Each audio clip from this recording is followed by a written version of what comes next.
So masa tu pun ada compete juga tau dengan ayah saya ni. Ayah saya ni memang tak suka saya berniaga. Okay, dia orang government ke? Ya, orang government. Government selalu So, macam tu. betul. So dia comparekan saya punya gaji dengan dia punya gaji. Okay. Masa tu gaji dia kata gaji ayah RM80 sehari. Gaji kau berapa? Lambat, you tertinggal. Bila you tertinggal, bisnes boleh meninggal. Bila bisnes meninggal, you mesti menyesal. Assalamualaikum warahmatullahi wabarakatuh dan salam Ramadan. Hari ini kita bersua lagi, yang mana hari ini kita akan bawakan topik ataupun guest yang juga istimewa, datang dari selatan. Dari selatan, yang mana dia ni adalah bisnes jalanan, ya, bisnes jalanan yang InsyaAllah bakal menjadi idola kepada ramai usahawan tepi jalan. Siapakah orangnya? Cuba teka. Orangnya tidak lain tidak bukan adalah Muiz dari Muiz Hot Chicken. Ayam goreng dia memang padu, meleleh. Alhamdulillah. Sekarang ni kita bersama Muiz Hot Chicken dalam program Sembang Juta-Juta. Jadi hari ni kita nak sembang juta-juta ni. Boleh siapa? Boleh kita sembang juta-juta? Boleh. Betul punya juta, ya? Betul.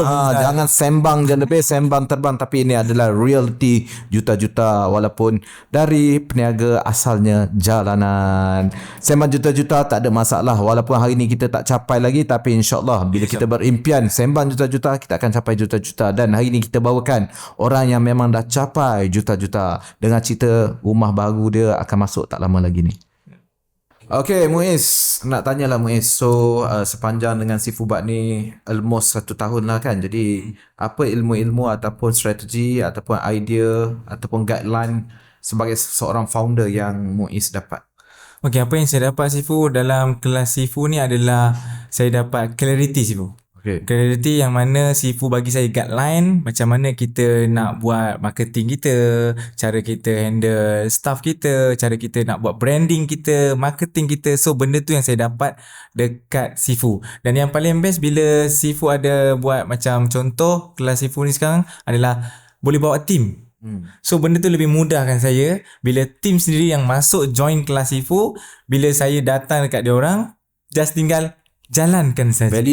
Validate saja. Itu perkara yang bagi saya mudah. Jadi sebagai seorang founder ni penting untuk develop team, kan? Betul. Jadi macam mana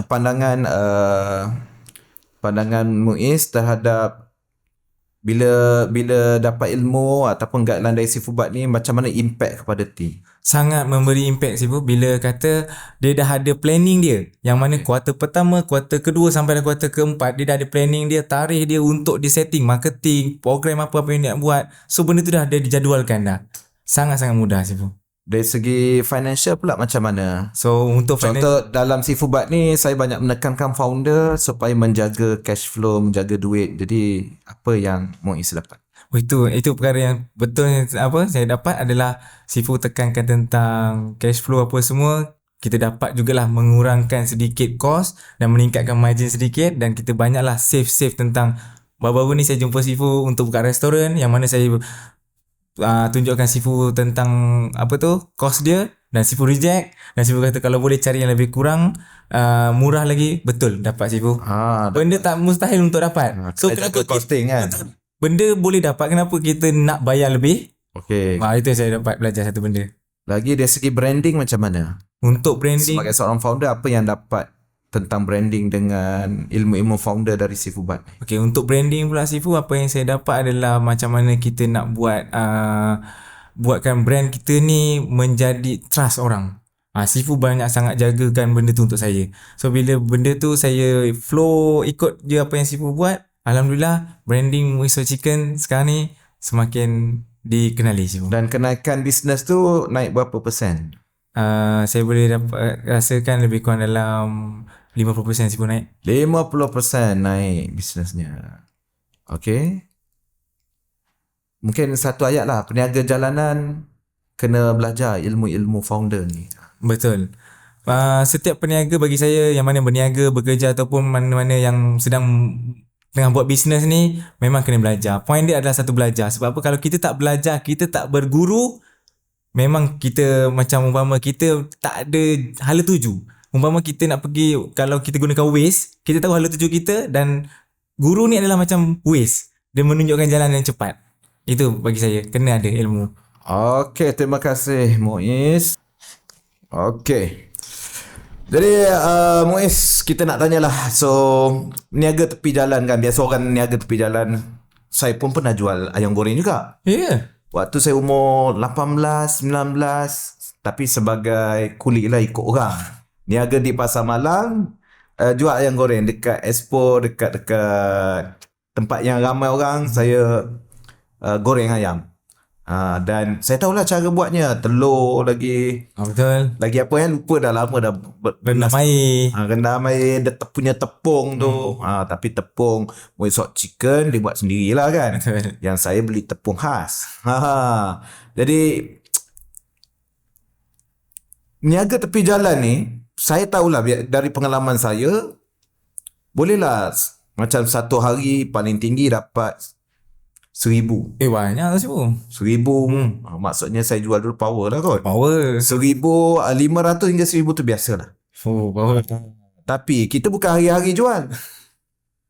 Kita jual seminggu 4 kali. Seminggu 4 kali. 4,000 darab dengan 4 minggu lah kan. Minggu? So 16,000 je.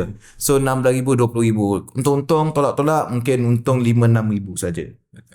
Tapi Muiz Hot Chicken punya untung lain macam.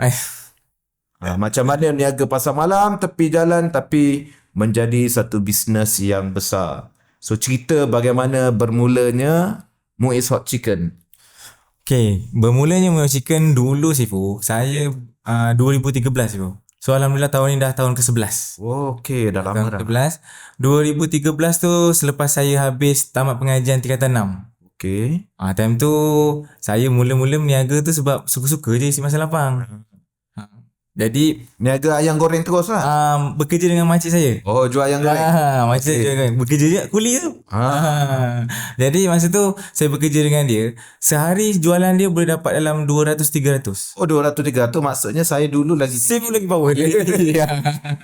So jadi kat situ saya dah bermain dengan duit tau. Okay. Saya kata wow banyaknya duit dia hasil di jualan dia tu kan. So kat situ saya terlintas macam apa kata saya pula nak buat sendiri bisnes ni. Okay. So hari pertama saya buka kedai saya tu Sibu. Buka sebelah makcik tu lah. Bukan. Ada cara sangat makcik tu. Saya buka, saya minta izin. Saya minta izin makcik saya. Dan dia diizinkan lah. Dan dia pun ada ajar saya resepi pertama ni lah. So 18 hari bulan 2 saya ingat tarikh keramat saya tu.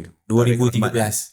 Saya berniaga. Sale sehari saya Sibu RM20 Sibu. RM20. Alhamdulillah sama dengan saya waktu bisnes online pada tahun 2008.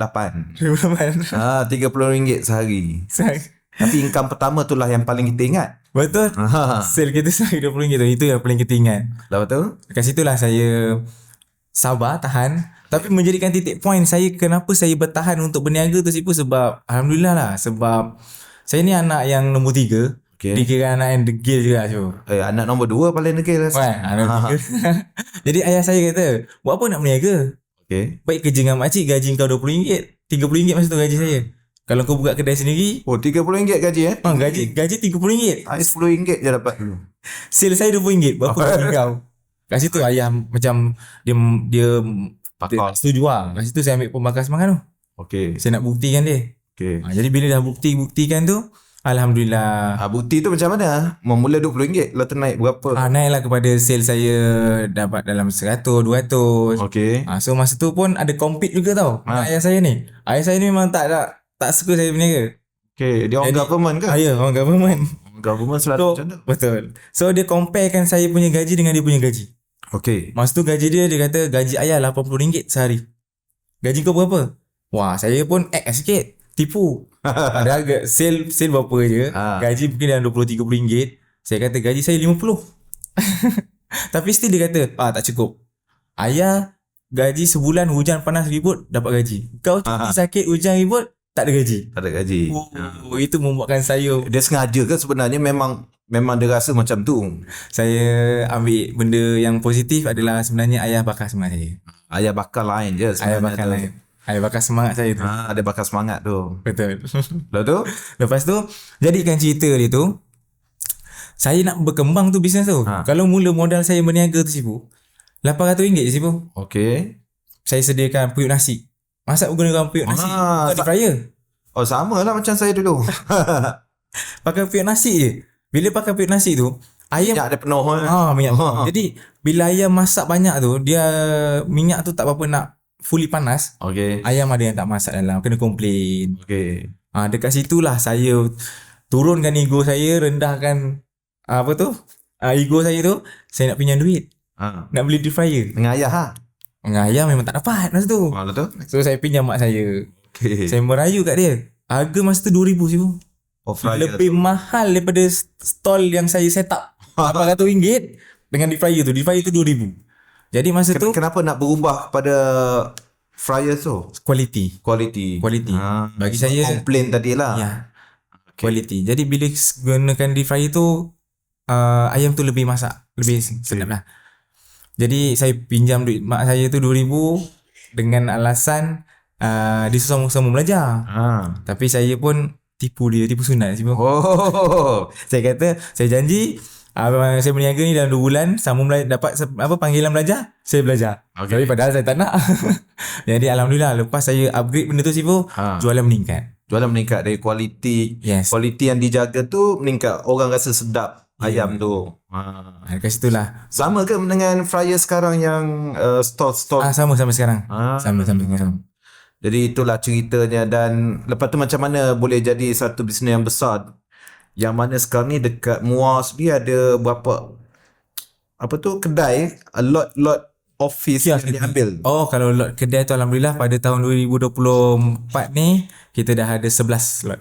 11 lot kedai.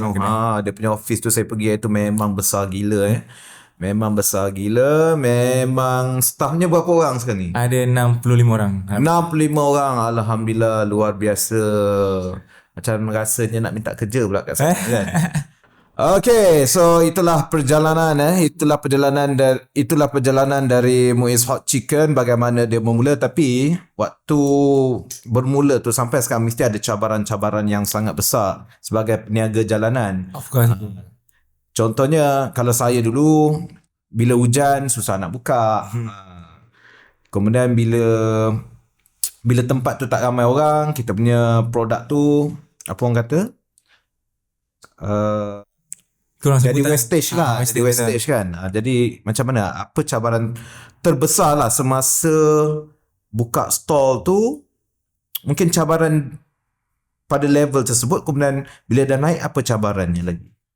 Pada masa mula yang saya buka tu, cabaran terbesar adalah bagi saya adalah family lah. Dia tak support saya. Mak tak support lah. Mak ayah tak support Mak tak support, ayah tak support. Siapa lagi tak support? Itulah dua tu. Wife belum kahwin lagi. Selalu macam tu. Family tak support. Kalau saya dari dulu lagi family support. Alhamdulillah. Sebab saya umur berapa belas dah memang ikut orang pasar malam. Okay, jual expo. Jadi sebab cari duit sendiri, jadi dia orang support lah.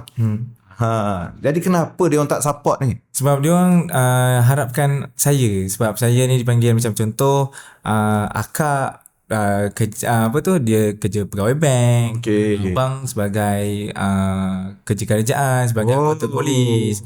So saya ni diharapkan untuk sambung belajar. Ayah pula government juga. Ayah government, mak pun government. Mak pun government, patutlah keluarga government rupanya. Jadi of course lah bila mak government, ayah government, kerja baik-baik kan, semua bagus-bagus, memanglah dia nak anak dia pun Betul. kerja government. Tapi saya nampak satu benda sih Bu. Bila saya ada bercakap dengan mak saya of course lah dia nak yang terbaik kan. Jadi benda yang saya buat betul adalah saya cakap dengan mak saya minta restu. Restu. Restunya maksudnya saya bercakap dengan dia, mak izinkan saya anak nombor 3 ni berniaga. Saya minta restu kat dia. Supaya apa? Saya kata kat dia, saya nakkan berkat. Saya tak nak saya buat kerja, buat apa berniaga ni semua tak dapat keberkatan, tapi sia-sia. Betul tu. Jadi benda tu saya minta saya minta dia, mak izinkan anak mak ni nombor 3 pergi berniaga. Bagi saya masa 2 tahun. Kalau saya gagal mak, saya akan dengar cakap mak. Kalau gagal dalam 2 tahun kerja government. Cari kerja lah. Cari kerja. So bila saya buat benda tu, saya nampak ibu saya tu macam mendoakan saya. Bila mendoakan, dia takut juga. Dia takut juga. Sebab 9 daripada 10 orang yang bisnes akan tutup gulung tikar. Mestilah takut kan. Betul. Jadi dia doakan. Dia doakan. Alhamdulillah lepas saya minta restu tu memang betul. keajaiban tu berlaku, peningkatan bukan mendadak, dia ada step peningkatan Sama dengan saya juga dulu. Bila saya buat bisnes part time pun saya minta doa ibu saya. Betul. Bila dah berhenti government, saya kerja government tu. Engineer JKR, saya minta izin dengan mak saya, mak, orang nak berhenti kerja JKR ni, nak buat full time business. Yang part time pun alhamdulillah. Mak ikut je, mak doakan mana yang terbaik untuk kau. Betul. Okay. Jadi itu antara halangan awal. Betul, awal. Tapi sekarang macam mana mak ayah? Sekarang benda yang paling menggembirakan saya Sifu adalah pada tahun 2019. Saya ingat lagi masa tu saya keluarkan box baru. Okey. Yang mana dulu kalau ayah saya tak pernah mengaku yang anak dia berniaga berjaya. Dia cuma bila kawan-kawan dia tanya kan, anak aku kerja apa? Ada kerja sendiri. Okey. Tak pernah mengaku. Jadi pada 2019 tu saya ingat tarikh tu, bulan 8 saya launch kotak baru. Dia lah orang pertama yang beli ayam Muiz kotak dan dia bagi kat kawan-kawan dia. Berbangga lah. Level KFC lah. Ya, masa tu saya rasa macam level McDonald walaupun tepi jalan kan. Okey. Lepas tu lah satu kepuasan bagi saya.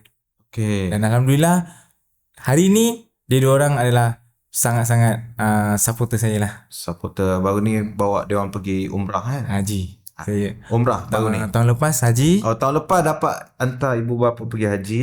Tahun ni saya bawa adik-beradik saya pergi umrah. Alhamdulillah. Tahun ni pergi haji. InsyaAllah. Tidak tahun ni, tahun depan insyaAllah. InsyaAllah. Okey, jadi kita boleh lihat lah ya. Tak ramai orang berniaga tepi jalan ni dia boleh berkembang besar. Kalau dari pengalaman saya boleh lihat macam kawan-kawan saya sendiri kalau dia niaga pasar malam, pasar pagi. Macam saya pun pernah jual durian pasar pagi, pasar malam, hantar kat pasar. Kebanyakan yang saya jumpa, diorang ni akan kekal di level yang sama. Maksudnya kalau pasar malam je. Kalau pasar pagi je. Yang mana hari-hari kena turun. Apa yang membuatkan mungkin rezeki Muiz berbeza dari diorang ni? Okey, bagus. Ataupun mungkin dari segi mindset ke? Saya pegang satu benda Sifu. Masa tu bila saya tengah berniaga, ada satu hamba Allah ni datang kat saya. Dia bukanlah hina Sifu, orang berniaga tepi jalan ni, bagi saya lah, positif saya lah. Tapi bila ayat dia cakap macam ni, kau sampai bila nak berniaga tepi jalan? Orang tu cakap macam tu? Kau sampai, customer lah? Customer. Kau sampai bila nak berniaga tepi jalan? Kau pernah nampak tak ada orang berniaga tepi jalan macam ni boleh berjaya? Dan dia tunjukkan satu contoh. Ada satu kedai ni, saya tahu kedai dia. Dan dia kata kau tengok kedai tu, daripada umur pakcik tu 30 tahun sampai 50 tahun berniaga kat situ juga. So kau nampak mana ada berjaya macam tu. Kat situ saya kata, tak mungkin. Kat situ saya kata, okey, baik, aku buktikan yang berniaga tepi jalan macam ni pun boleh berjaya. Jadi satu cabaran lah. Jadi penyuntik semangat, pembakar semangat. Bukanlah bermaksud orang berniaga tepi jalan ke pasar malam itu adalah rendah. Betul. Cuma mungkin mereka sendiri ada halangan tersendiri lah. Mungkin modal, mungkin dari segi kesihatan, mungkin dari segi risiko kan. Betul. Tak semua orang berani tanggung risiko. Cuma kita ada pilihan, sama ada kita nak kekal untuk cukup makan ataupun kita nak naik ke level baru yang boleh berkongsi rezeki lagi, boleh berkongsi makan dengan lebih ramai orang, dengan family, dengan reseller, ejen-ejen kita, dan juga ramai orang kan boleh berkembang lagi. Contohnya kita boleh lihat macam mana Four Fingers. Four Fingers asalnya tepi jalan tak silap saya. Tapi macam mana menjadi restoran, rangkaian restoran ayam goreng yang besar sekarang ni kan. Jadi sebenarnya biarlah kita bermula kecil tapi kita kena berimpian besar. Betul sih. Bermula kecil dan percaya kepada snowball effect.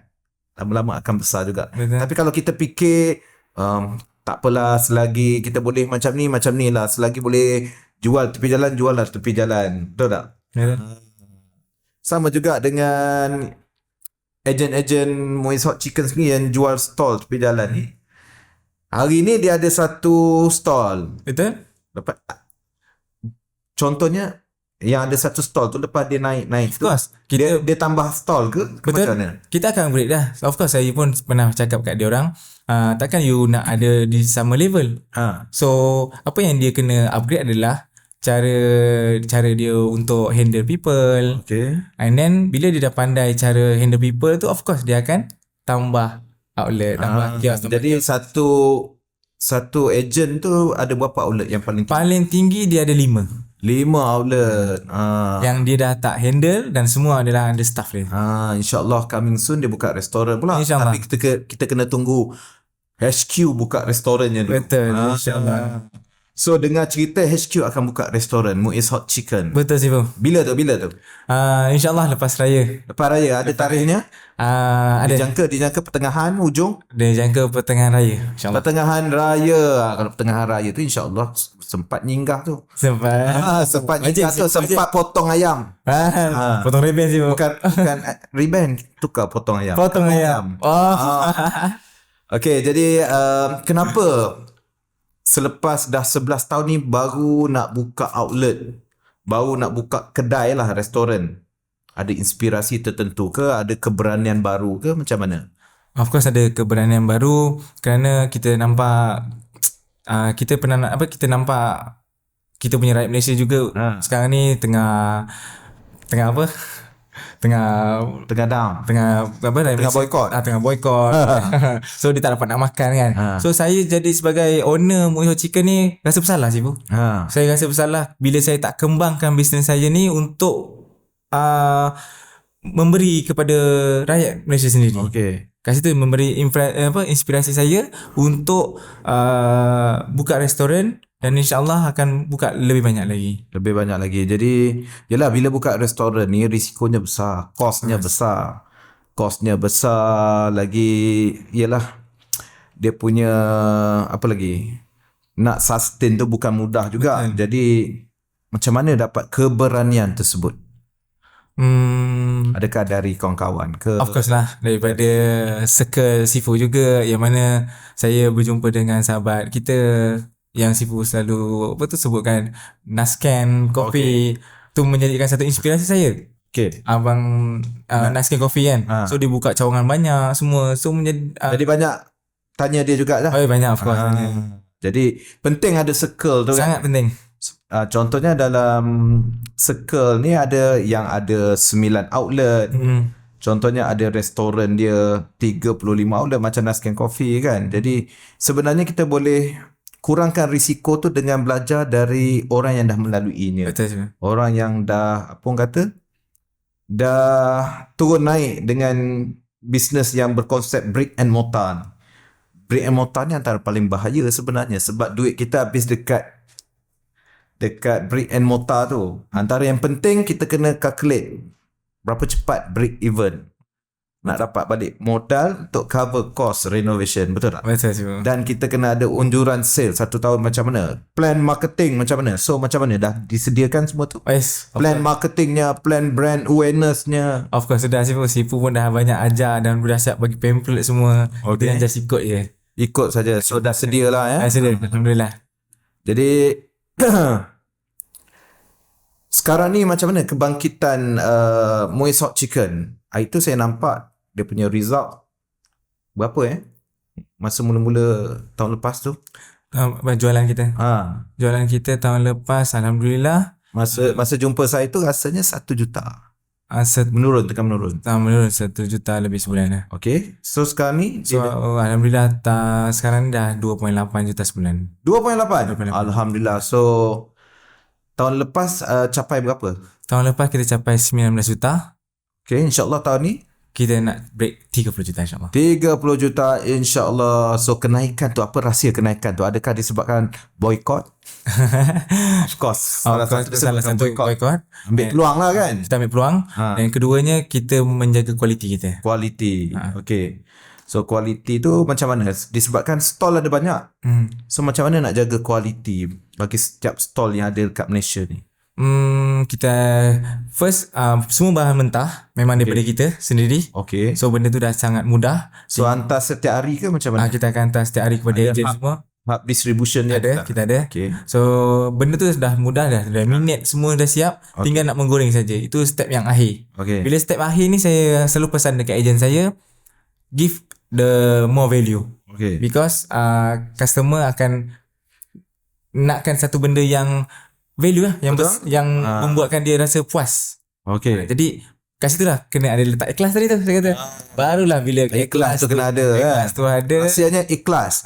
Hari tu saya adalah beli Muiz Hot Chicken tapi rasa dia macam minyak dah lama. So macam mana tu? Itu dia tak ikhlas dalam berniaga lah. Jadi saya boleh komplain lah. Boleh sih bro. Kita ada peti aduan. Kalau komplain saja insyaAllah kita akan kita akan. Maksudnya stall yang masak tu dia tidak ikhlas lah tu. Jadi yelah kadang-kadang berlaku tak sama kan. Asalkan brand yang besar pun KFC pun tak sama. Jadi penting pemantauan kualiti juga, dan paling penting terapkan apa orang panggil tu sikap ikhlas dalam Nilai memberi. murni tu, betul? Nilai murni tu penting Nilai murni. Okey, last soalan kita nak habis masa dah ni. Saya nampak Muiz ni rapat dengan Abang Tesla. Jadi tak terpengaruh ke dengan Abang Tesla nak tambah baru tu? Tak, masa ni sih bro. Tak apa. Wani tak ada kat sini. Masa ni tak ada insyaAllah. Buat masa ni maksudnya dia ada impian macam tu. Itu semua impian setiap lelaki tu sih bro. Mana balik. Dia kalau dibagi izin jangan ditolak. Musuh jangan dicari, rezeki jangan ditolak. Akan paparkan akan mendapat kecaman. Satu lagi saya nampak suka bila rapat dengan Abang Tesla ni asyik tukar kereta. Jadi macam mana? Itu pun salah satu juga. Racun itu benar. Racun itu benar Tapi saya sebagai guru ni mengawal dia orang daripada terracun selalu. Betul. Terracun boleh tapi tengok kemampuan. Betul. Dan kadang-kadang kita kena halang sebab racun itu kadang-kadang membunuh tanpa disedari. Okey, terima kasih Muiz Hot Chicken. Terima kasih bro. Terima kasih Muiz di atas perkongsiannya dan istimewa. Muiz hadiahkan saya satu apa orang panggil ni, jaket dari brand kesukaan saya, Babe. Yang mana dulu dia tak pernah minat Babe tapi telah diracun semasa dekat Japan. Terracun juga. Dia pun hari ni asyik pakai Babe je. Dan hari ni istimewa saya dapat hadiah jaket Babe. Terima kasih. Assalamualaikum warahmatullahi wabarakatuh. Waalaikumsalam.